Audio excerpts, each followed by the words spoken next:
If you look at 1938's headlines, you might think Europe successfully dodged a bullet. But behind the handshake agreements and the ink on paper, the gears for a truly global conflict had already locked into place.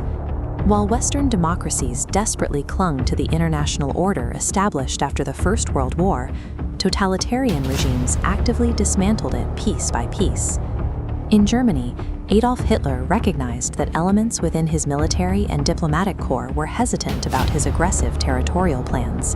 He systematically purged them over fabricated scandals, stepping in to take absolute, unquestioned command of the armed forces for himself. And halfway across the world, imperial ambitions were already spilling massive amounts of blood. Japan was actively carving through Chinese territory in a massive military campaign that the League of Nations was powerless to stop. Western leaders might have spent the year debating treaties and holding peace conferences, but a catastrophic two-front conflict was already underway.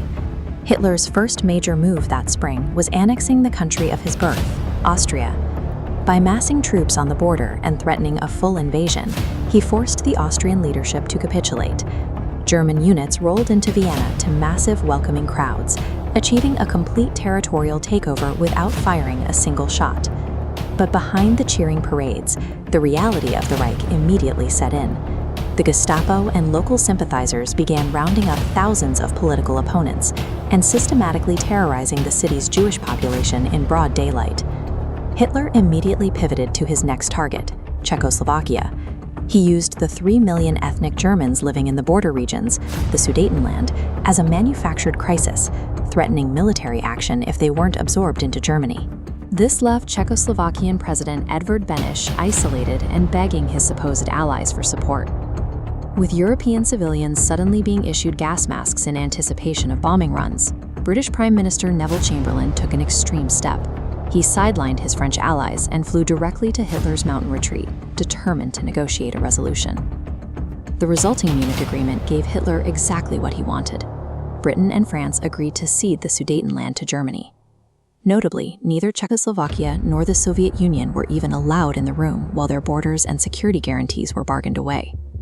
Chamberlain returned to London waving a piece of paper, declaring he had secured peace for our time. Weeks later, the Nazis orchestrated Kristallnacht, a horrifying nationwide pogrom where hundreds of Jews were murdered and tens of thousands were sent to concentration camps. The democracies hoped they had satisfied a dictator's appetite. Instead, they signaled to Berlin that the West was terrified of conflict and unwilling to fight. While Europe was signing documents to delay the inevitable, the Asian continent was already suffocating under the weight of total war. This map of the Yellow River Basin tracks the path of a desperate and brutal military calculation. As Japanese forces advanced rapidly toward Wuhan, Chinese leader Chiang Kai-shek ordered troops to destroy the dikes holding back the river, intentionally flooding the Central Plains. These rising bars represent the human cost.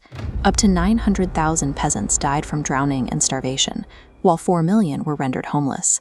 The civilian population received absolutely zero warning before the floodwaters swept through their villages and wiped out everything they had.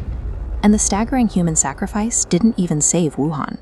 It only delayed the Japanese, setting the stage for a massive 4-month meat grinder of a battle that consumed over 1 million soldiers from both sides. Japan then outflanked the defenders by launching an amphibious assault on Canton, effectively severing the route for 80% of the foreign military supplies keeping the Chinese army alive.